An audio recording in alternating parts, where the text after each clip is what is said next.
پھر جب تم نے پشپا کا ذکر کیا تو میں اس خوش نصیب لڑکی کے بارے میں فطری طور پر کچھ جاننے کے لیے بے چین ہو گئی۔ لیکن اب میرا خیال ہے کہ تمہیں لڑکیاں ملیں لیکن انہوں نے تمہیں پیار کرنا نہیں سکھایا، ورنہ تم پیار کو ایک گھنونے عمل سے تعبیر نہ کرتے۔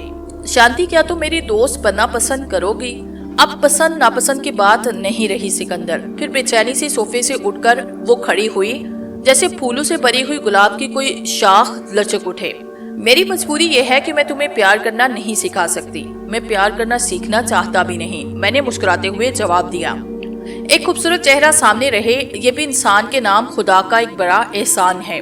اس کے خوبصورت چہرے پر ایک رنگ آ کر گزر گیا۔ سچ بات یہ ہے کہ زندگی میں بے شمار لڑکیاں میری نظر سے گزری تھی، لیکن شانتی جیسی بے باک لڑکی میں نے اب تک نہیں دیکھی۔ اسے سروپ نے شاید میرے بارے میں سب کچھ بتا دیا تھا۔ ویسے میرا افسانہ کچھ زیادہ طویل تھا بھی نہیں، البتہ ایک مسرت ضرور حاصل تھی، اور وہ یہ کہ میں دوسروں کی خاطر جیا تھا اور دوسروں کی خاطر مرا تھا۔ مرا نہیں تھا تو مرتے مرتے بچ گیا تھا۔ یہ زندگی نہ جانے مجھ پر کس کا قرض تھی کہ قرض اترنے ہی میں نہ آتا تھا۔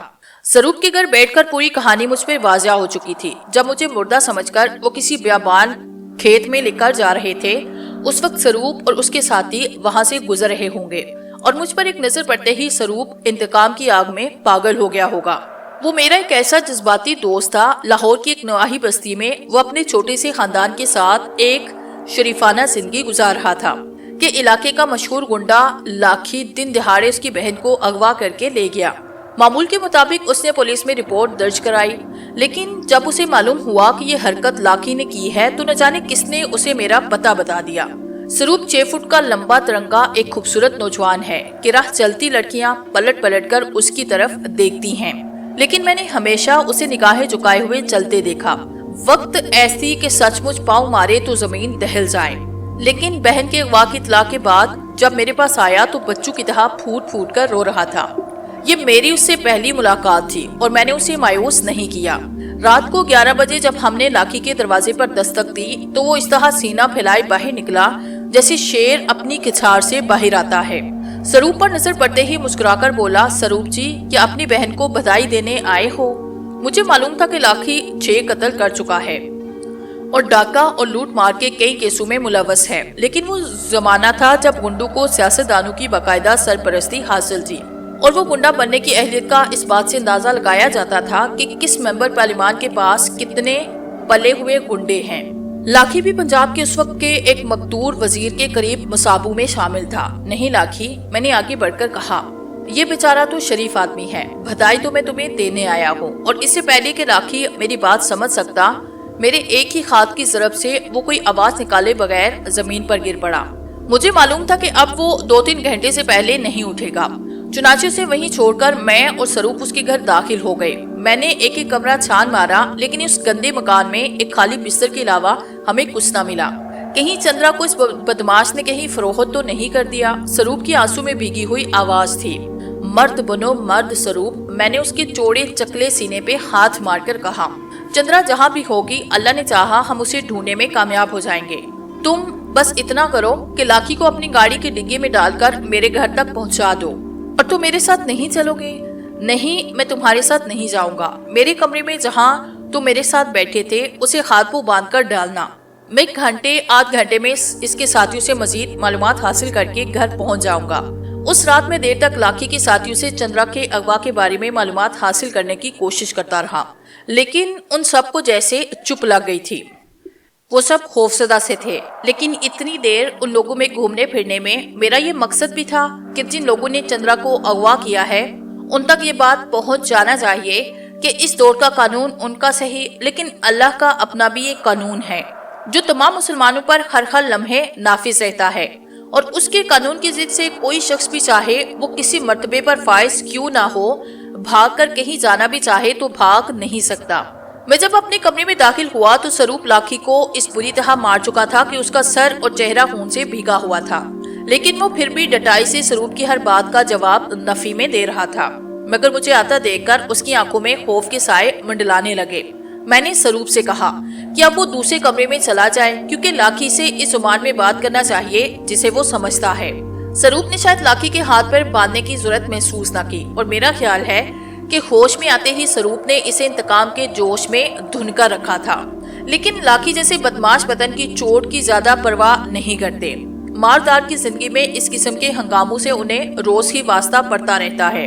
لاکی زمین سے اٹھ کر کرسی پر بیٹھا اور سروپ کے جانے کے بعد اس نے آہستہ سے کہا، سکندر میاں، چندرا کے معاملے میں مت پڑو۔ کل صبح تک وہ اس شہر کے اتنے اونچے مکان میں چلی جائے گی کہ اس مکان کو ڈیری نظروں سے دیکھنے والوں کی آنکھیں گرم سلاخوں سے باہر نکال دی جاتی ہیں۔ ان باتوں کو چھوڑ لاکی، میں نے تولیے سے اس کے چہرے کا خون صاف کرتے ہوئے کہا، اس وقت تو مجھ سے صرف ایک اپنی بات کر۔ کیا چندرا اس وقت تیرے میاں صاحب کی کوٹھی میں ہے؟ ہاں، اس نے اطمینان سے جواب دیا، اور صبح میاں صاحب اسے اونچے مکان میں لے جا کر پیش کر دیں گے۔ وہ حاضر ہے تو وہاں سے چندرا کو اٹھا لانا۔ نہیں لاکی، میں نے دوسرے بھیگے ہوئے تولیے سے اس کے ذہن صاف کرتے ہوئے کہا، چندرا کو تم خود آج صبح ہونے سے پہلے گھر پہنچاؤ گے، اور میری جان، اس کے پاک ماضی پر اس دوران اگر کوئی حرف آیا تو یہاں جنگل کا قانون ہے۔ گجرانوالہ میں تمہاری تینوں بہنیں انتہائی عزت و احترام کے ساتھ میرے آدمی کے ہاتھوں میں محفوظ ہیں۔ چندرا اگر صبح بڑے مکان چلی گئی تو تم جس شہر کے چکلے میں کہو گے انہیں پہنچا دیا جائے گا۔ یہ منظر تمہارے لیے بڑا شرمناک ہوگا۔ سروپ کا خیال ہے کہ تم صرف اپنی بہنوں کی آواز سن سکو، لہٰذا تمہاری آنکھیں نکال دی جائیں۔ تم ابھی اس شہر کے بڑے گھر کی طرف بری نگاہوں سے دیکھنے والوں کی آنکھیں گرم سلاخوں سے نکالنے کی بات کر رہے تھے، لیکن اس کا ایک آسان طریقہ اور بھی ہے، اور میں نے بجلی کسی تیزی سے 2 انگلیاں اس کی ایک آنکھ میں ڈالی، لیکن جب تک وہ چیخ مار کر بے ہوش ہوا اس کی ایک آنکھ کرسی سے نیچے گر پڑی تھی۔ لاکی کی چیخ کی آواز سن کر سروپ بھاگا ہوا کمرے میں آیا۔ اس وقت تک لاکی کرسی سے لڑک کر فرش پر بے ہوش پڑا ہوا تھا۔ وہ سمجھا میں نے اسے ہلاک کر دیا ہے۔ یہ تو بہت برا ہوا سکندر بھائی، سروپ نے سہمے ہوئے لہجے میں کہا، ایک ہی تو آدمی تھا جو ہمیں چندرا کا پتہ بتا سکتا ہے۔ چندرا کا پتہ معلوم ہو گیا ہے سروپ، لیکن لاکی جیسے درندوں کو جو دوسروں کی ماؤں بہنوں کی عزت سے کھیلنے کو اپنی بہادری کے تمغے سمجھتے ہیں، اپنے یوم حساب کے اندر بہرحال آنا چاہیے۔ میاں صاحب کی ناشتے کی میز پر آج صبح ان کے دلہے لاکی کی دونوں آنکھیں اور 10 انگلیاں پلیٹ میں سجا کر بھیج دی جائیں تو شاید انہیں یقین آئے کہ یہی عمل ان کے ساتھ بھی دہرایا جا سکتا ہے۔ لیکن جب تک چندرا جانے کہاں پہنچ چکی ہوگی، چندرا اس وقت تک گھر آ چکی ہوگی، تم تھوڑی سی دیر سکون کے ساتھ سو جاؤ، میں نے سارے انتظامات مکمل کر لیے ہیں۔ اور میں واقعی سارے انتظام مکمل کر چکا تھا۔ میاں صاحب کی بڑی لڑکی سورت نکلنے سے پہلے استاد چھنگا کے تہانے میں پہنچائی جا چکی تھی، اور میاں صاحب کو ایک خوبصورت پیکٹ میں لاکی کی دونوں آنکھیں اور ہاتھ کی 10 انگلیاں ناشتے سے پہلے اس کے نوٹ کے ساتھ روانہ کر دی گئی تھی کہ چندرا کو آپ کی خدمت میں پیش کرنے والے لاکی کی یہ آنکھیں اور انگلیاں آپ کے ناشتے کے مزے کو دوبالا کر دیں گی۔ میاں صاحب اس وقت تک اس خیال میں تھے کہ ان کی بیٹی آج صبح کی چہل قدمی کرتے ہوئے شاید زیادہ دور نکل گئی ہے، لیکن پیکٹ دیکھ کر وہ اپنے خاص کھو بیٹھا، اور اسی وقت انہیں اپنی بیٹی کا ٹیلی فون نمبر ملا کہ اگر وہ اس کی جان اور عزت محفوظ رکھنا چاہتے ہیں تو چندرا کو آدھے گھنٹے کے اندر اس کے گھر پہنچا دیا جائے۔ چندرا جس حالت میں اپنے گھر والوں کو واپس ملے گی، ٹھیک اسی حالت میں چندرا کی وصول جابی کے آدھے گھنٹے بعد اپنے گیٹ پر مجھے آپ موجود پائیں گے۔ تم اس وقت کہاں ہو؟ اس سے کہو، میں نے لڑکی سے مخاطب کرتے ہوئے کہا، کہ اگر آپ ایک سوال بھی ضرورت سے زائدہ کیا تو میرا لباس اترنا شروع ہو جائے گا۔ اور اپنی بیٹی کی الفاظ میاں صاحب کو پاگل کر دینے کے لیے کافی تھے۔ چندرا معینہ وقت سے پہلے اپنے گھر پہنچ گئی، اور یہ میری اور سروپ کی دوستی کا پہلا دن تھا۔ تم کس خیال میں کھو گئے؟ شانتی نے میرے شانے جھنجھوڑتے ہوئے پوچھا۔ میں اپنے اور سروپ کے اچھے دنوں کو یاد کر رہا تھا، میں نے آہستہ سے جواب دیا۔ سروپ ایک نوجوان تھا، لیکن حالات نے اسے شہر کے مشہور بدماشوں کے اس اڈے کا سربراہ بنایا۔ اب چندرا کہاں ہے؟ تم اسے کیسے جانتے ہو؟ وہ چونک کر بولی۔ میں ہنس پڑا۔ شانتی، تم پہلی عورت ہو جو ایک بھائی سے پوچھ رہی ہو کہ وہ اپنی بہن کو کیسے جانتا ہے۔ اس نے اطمینان کا سانس لیتے ہوئے کہا، تو وہ تم ہی تھے جس نے لاکی کو چھوڑو اب اس قصے کو، میں نے اس کی بات کاٹتے ہوئے کہا۔ یہ بتاؤ، میں اب جب اتنا زخمی ہو چکا تھا کہ وہ لوگ مجھے مردہ سمجھ کر جھاڑیوں میں پھینک گئے تھے، تو میں اتنی جلدی صحت یاب کیسے ہو گیا؟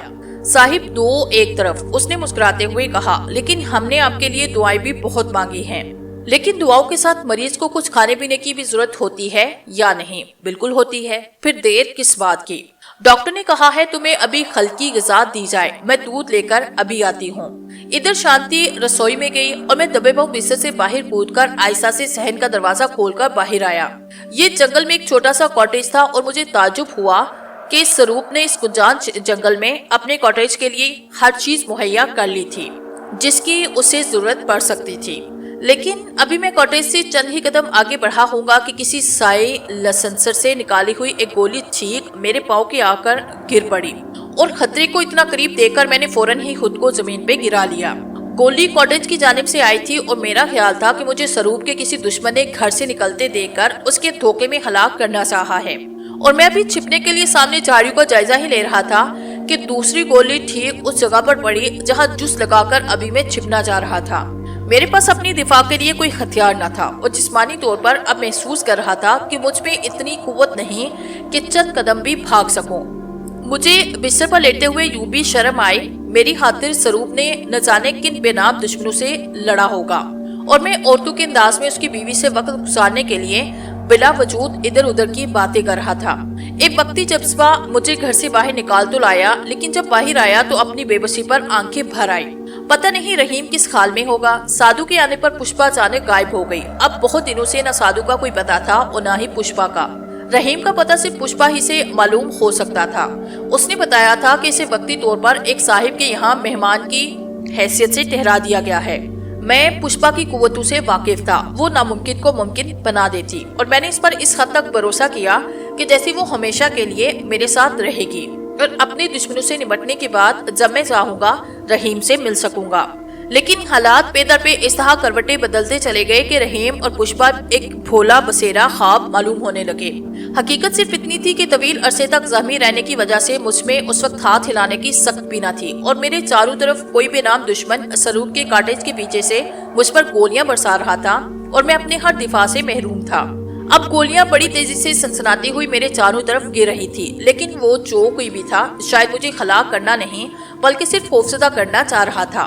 چنانچہ میں نے اپنی تمام توانائی یکجا کر کے جنگل کی طرف بھاگنا چاہا، لیکن جیسے ہی کھڑا ہوا آگے تر تر کرتی ہوئی گولیاں نیم دائرے میں آ کر گری۔ وہ ماہر نشانہ باز مجھے دھمکی دے رہا تھا کہ اگر میں ایک قدم بھی آگے بڑھا تو یہی گولیاں زمین پر گرنے کی بجائے میرے جسم پر بھی سوراخ کر سکتی ہیں۔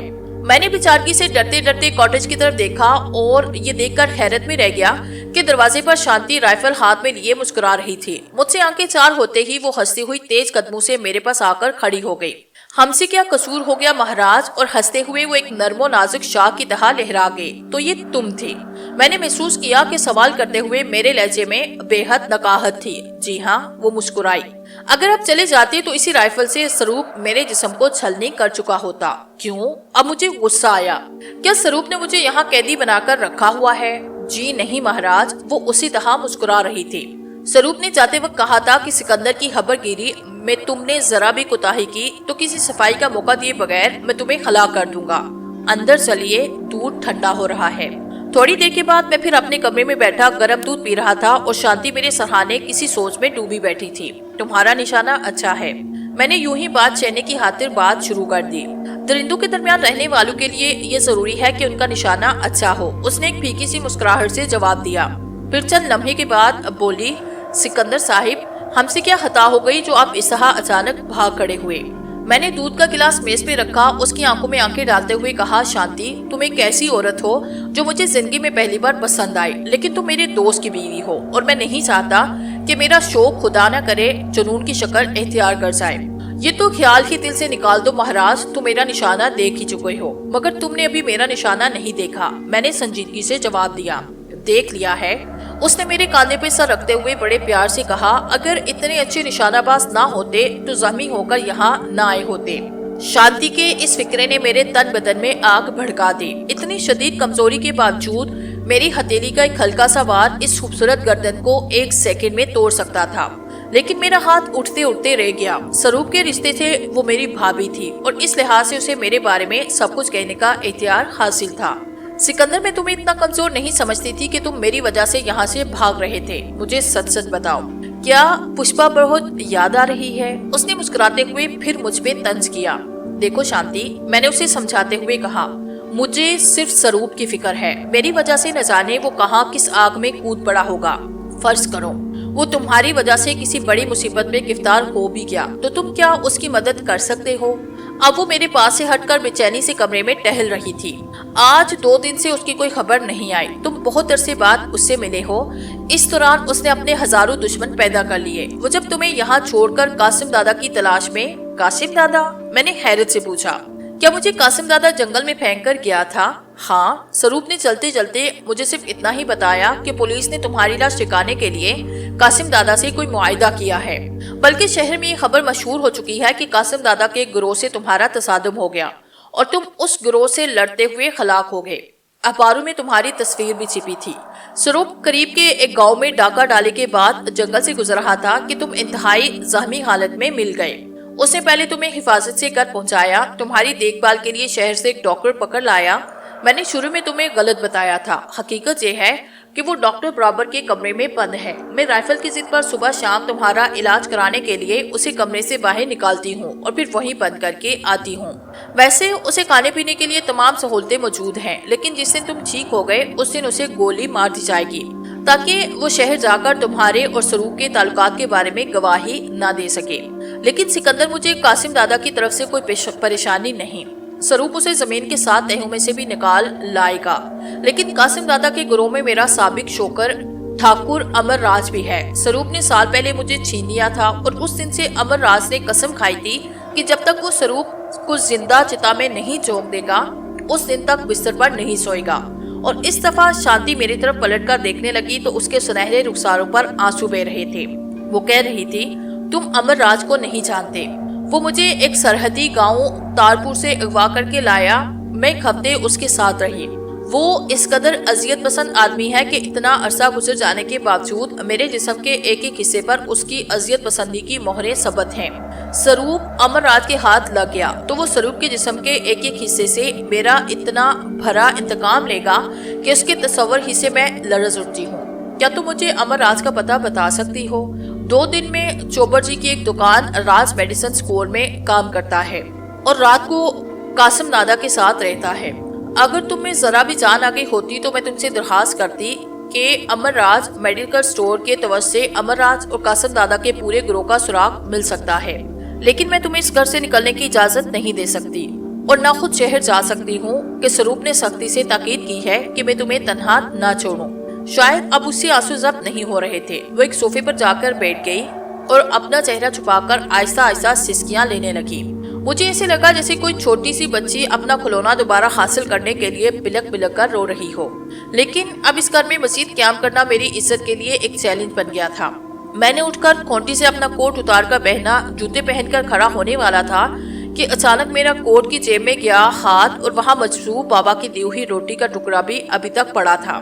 اب میں نے حیران ہونا چھوڑ دیا۔ مجھے اب پورا یقین ہو گیا تھا کہ تمام انسانوں کے ساتھ اس قدر مطلق کے ہاتھوں میں ہے جو وقت آنے پر اپنے بندوں سے جو کام چاہے لے سکتا ہے۔ میری کہانی میں آپ کو جگہ جگہ ایسے جھول نظر آئیں گے جو بظاہر قدرت سے ہم آہنگ نظر نہیں آتے، لیکن اگر خود اپنی زندگی پر ایک نظر ڈالیں تو آپ کو تفاقات کی بہت سی ایسے خندقیں نظر آئیں گی جو عام حالات میں آپ پار نہیں کر سکتے۔ لیکن اچانک کچھ ایسا ہو گیا کہ وہ مشکل حل ہو گئی اور آپ اسے اتفاق کہہ کر زندگی کے اگلے موڑ پر مڑ گئے۔ حالانکہ اتفاق نام کی یہاں کوئی شے نہیں ہے اور 2 دن رات آپ کو اپنے معجزے دکھاتا ہے اور آپ انہیں محض ایک اتفاق کہہ کر آگے بڑھ جاتے ہیں۔ میں نے مجروح بابا کی روٹی کا ایک ٹکڑا جیسے ہی اپنے منہ میں رکھا، مجھے ایسے لگا کہ جیسے اس زیادہ لطیف غذا انسان تصور ہی نہیں کر سکتا، اور اسی لمحے میرے بدن میں بجلیاں کودنے لگی۔ اب میں نہ تو کمزور تھا اور نہ یہ محسوس ہوتا تھا کہ کبھی میں بیمار پڑا ہوں۔ شانتی نے تھوڑی دیر کے بعد سر اٹھا کر دیکھا تو میں باہر جانے کے لیے بالکل تیار کھڑا تھا۔ میں نے بجلی کی صورت سے کونے میں رکھی ہوئی اپنی رائفل میرے سینے کی طرف کڑی کر دی، سرگوشی کے لہجے میں بولی، بیٹھ جو سکندر، تم میرا نشانہ اس سے پہلے دیکھ چکے ہو۔ میں آہستہ آہستہ اس کی طرف بڑھتا چلا گیا۔ وہ چیخی، سکندر اب ایک قدم بھی اگر تم نے آگے بڑھایا تو مجھے مجبوراً تمہاری دونوں ٹانگوں کی ہڈیاں توڑ دینا پڑے گی اور نتیجے کے طور پر تم 2 مہینے کے لیے پھر بستر پر پڑ جاؤ گے۔ دیکھو سکندر، میں نے سروپ سے وعدہ کیا ہے۔ وہ اپنی پوری طاقت سے چیخی، لیکن اس سے پہلے کہ اس کا جملہ پورا ہوتا میں نے تیزی سے اس پہ حملہ کیا کہ اب رائفل میرے ہاتھ میں تھی اور وہ فرش پر پڑی تھی۔ چور نظروں سے وہ میری طرف دیکھ رہی تھی، یا شاید حیرانی اس کی آنکھوں میں لیے کوئی نام نہیں دے سکا۔ میں نے رائفل کو اپنی جگہ پہ جا کے رکھا، سہارا دیتے ہوئے شانتی کو فرش سے اٹھایا۔ سوری، میں نے اسے صوفے پہ بٹھاتے ہوئے کہا، تمہارے کہیں چوٹ تو نہیں آئی؟ میں کوئی خواب تو نہیں دیکھ رہی؟ اس نے جیسے خود سے سوال کیا۔ نہیں، میں نے مسکراتے ہوئے جواب دیا۔ خواب تم اس وقت دیکھ رہی تھی جب تم نے میرے بارے میں غلط اندازہ لگایا، لیکن تم تو بڑے کمزور تھے۔ اس کی آنکھوں کی حیرانی ابھی تک نہیں گئی۔ تو اب تمہارے زخموں کے نشان بھی نظر نہیں آ رہے۔ یہ ایک مجذوب کی کرامت ہے شانتی، میں نے اس کے قریب بیٹھ کر دھیمے لہجے میں کہا۔ تمہیں اس حقیقت کا بھی ادراک نہیں کہ ہماری اس جانی پہچانی دنیا سے لگی لگی کئی اندیکھی دنیاؤں کی سرحدیں آباد ہیں۔ ایسی ہی ایک سرحد وہ بزرگ مجذوب کھڑا ہے جس نے مجھے تمہارے مذہب کی دیو مالائی اور مفوق الفطرت طاقتوں سے نجات دلانے کے لیے یہ روٹی اس وقت دی تھی جب میں بہت بھوکا اور بے آسرا تھا۔ اتفاق سے یہ روٹی کا ٹکڑا جیل میں بھی میرے کام آیا، جہاں سے میں فرار ہونے میں کامیاب ہو گیا تھا، اور شاید میرے خدا کی مرضی یہی تھی کہ اس سے پہلے مجھے اس روٹی کے ٹکڑے کا خیال نہیں آیا تھا جب وہ مجھے ٹھوکروں اور گونسوں سے مار مار کر ہلاک کر دینے کے در پہ تھا۔ لیکن اس محترم مجذوب کی عطا مجھے اس وقت یاد آئے جب سروپ کو تمہارے سابقہ شوہر امر راج کے چنگل سے چھڑانے کے لیے میں تہیہ کر چکا تھا کہ کمزوری کے باعث زیادہ سے زیادہ میری جان ہی تو جائے گی، مگر لوگ یہ تانا تو نہ دیں گے کہ دوست موت اور زندگی کے دوراہے پر کھڑا تھا اور میں بستر پر لیٹا اس کی بیوی کے حسن کے قصیدے پڑھ رہا تھا۔ میں نے سکندر، اس نے شرماتے ہوئے اپنا گلابی ہاتھ میرے منہ پہ رکھا، میرے بارے میں تم کوئی غلط خیال قائم کر کے یہاں سے نہ جانا۔ سروپ نے جاتے وقت مجھ سے کہا تھا کہ جو مریض دوا سے اچھے نہیں ہوتے وہ کسی حسین لڑکی کی ذرا سی کوشش سے زندہ رہنے کی تمنا کرنے لگتے ہیں۔ میں نے اپنی جیسی ایک کوشش کی تھی کہ تم مجھ میں دلچسپی لینے لگو، لیکن یہ مجھے یقین تھا کہ اگر تم کسی وقت ذرا بھی حد سے آگے بڑھے تو میں تمہیں ایسا ہولناک سبق سکھاؤں گی کہ آئندہ زندگی پر تم کسی عورت کا نام لینے کے لیے قابل نہ رہو گے۔ اچھا، میں بے اختیار ہنس پڑا۔ پھر یہ سبق تم نے امر راج کو اس وقت کیوں نہ پڑھایا جب وہ تمہارے اس خوبصورت نازک جسم پر اپنی اذیت پسندی کی مہریں ثبت کر رہا تھا؟ اس وقت میں ایک سیدھی سادی عام سی لڑکی تھی، اس نے کسیلے لہجے میں کہہ دیا۔ لیکن جب میں نے تم سے رائفل چھینی اس وقت تمہارا فن کہاں چلا گیا؟ میرے پاس ہی تھا۔ اور یہ کہتے ہوئے اس نے پوری پرکرتاری سے میری لات پر ہاتھ مارنا چاہا، اور اگر میں پہلے سے اس حملے کے لیے تیار نہ ہوتا تو شاید وہ مجھے کئی ٹکڑوں میں لا کر بے ہوش کر چکی ہوتی۔ آگے گھنا جنگل ہوتا چلا گیا اور مجھے اپنی سمت کا کوئی اندازہ نہیں تھا۔ اس وقت میں نے عجلت میں سروپ کا ایک ریوالور اور کچھ گولیاں اپنے ساتھ رکھ لی تھی۔ ریوالور اپنے بچاؤ میں تو کام آ سکتے ہیں مگر رہنمائی نہیں کر سکتے۔ مجھے شانتی کی خود توڑ کر افسوس ہوا اور میں اس سے اتنا شرمندہ تھا کہ چلتے وقت اس سے شہر کا راستہ بھی مجھے اچھا نہ لگا، اور جبکہ اس گھنے جنگل میں کسی جانب کوئی پگڈنڈی بھی نظر نہیں آ رہی تھی، مجھے یہ فیصلہ کرنے میں دیر نہ لگی کہ جہاں میں اس وقت چل رہا ہوں وہ عام مسافروں کی گزرگاہ نہیں، میرے لیے شام ہونے سے پہلے ضروری تھا کہ میں یہاں سے نکل چلوں، کیونکہ راج میڈیکل سٹور بند ہونے سے پہلے مجھے امر راج کے علاوہ اس کے ساتھیوں تک بھی پہنچنا تھا۔ وہ پنجاب کا ایک نامی گرامی ڈاکو تھا، اس کے گروہ میں تقریباً 70-80 آدمی شامل تھے۔ وہ یونیورسٹی کیمپس میں اس زمانے کے ایک اسٹوڈنٹ لیڈر راجہ کے ساتھ کھلے بندوق دندناتا پھرتا تھا، جسے چاہتا اغوا کرتا، جسے چاہتا قتل کرتا۔ کیمپس کے باہر سیاستدانوں کی اور کیمپس کے اندر خود ساختہ ترقی پسند گروپ کی اسے پوری حمایت حاصل تھی، لیکن اس کی خوش قسمتی تھی کہ میرا اس سے کبھی آمنا سامنا نہیں ہوا۔ میں جہاں بھی اس کی خبر سن لیتا تیزی سے اس جگہ پہنچنے کی کوشش کرتا، لیکن میرے پہنچنے سے پہلے ہی وہ وہاں سے جا چکا ہوتا۔ اپنی گرفتاری کے دوران مجھے یہ اطلاع ملی کہ اس نے میرے مکرم استاد چنگا پہلوان کے اکھاڑے پر بھی ایک شام حملہ کیا تھا، لیکن اسے اپنے کئی ساتھیوں کی لاشیں چھوڑ کر وہاں سے الٹے پاؤں بھاگنا پڑا۔ اور اس وقت قسمت نے مجھے یہ موقع فراہم کیا کہ راج میڈیکل سٹور کے راستے میں اس کے ٹھکانے تک پہنچ سکتا، مگر جنگل کے بڑھتے ہوئے سائے میری توقعات پر اوس گرائی دے رہے تھے۔ اب چلتے چلتے مجھ پر تھکن غالب آتی جا رہی تھی کہ اچانک مجھے قریب ہی سے رائفل کی آواز سنائی دی۔ یہ یقیناً شانتی کے رائفل کی آواز تھی جو اپنی بے عزتی کا بدلہ لینے کے لیے میرے پیچھا کرتے ہوئی یہاں تک آئی۔ عورت کو یا تو پوری طرح مسل دو یا پھر اسے بھرپور عزت دو، استاد چنگا نے ایک بار مجھے سمجھایا، اور میں شانتی کی انا کو ایک چھوٹا سا جھٹکا دے کر چلا آیا اور یہ بھول گیا کہ سروک بھی بیوی سمجھ کر میں نے اسے مسئلہ نہیں تھا۔ بہرحال میرے لیے اچھا تھا کہ وہ یہاں تک آئی، اور اگر اس نے میری معذرت قبول کر لی تو وہ شام ہونے سے پہلے راج میڈیسن سٹور تک پہنچ جانے میں میری مدد کر سکتی تھی۔ ابھی میں شانتی کے بارے میں سوچ رہا تھا کہ دوسری گولی میرے سر کے قریب سے گزری، اور تب مجھے احساس ہوا کہ شانتی مجھ سے کتنی نفرت کیوں نہ کرتی ہو، وہ مجھے ہلاک نہیں کر سکتی۔ محض تقدیر کی جاوری تھی کہ میں اس سے حملے سے بچ گیا۔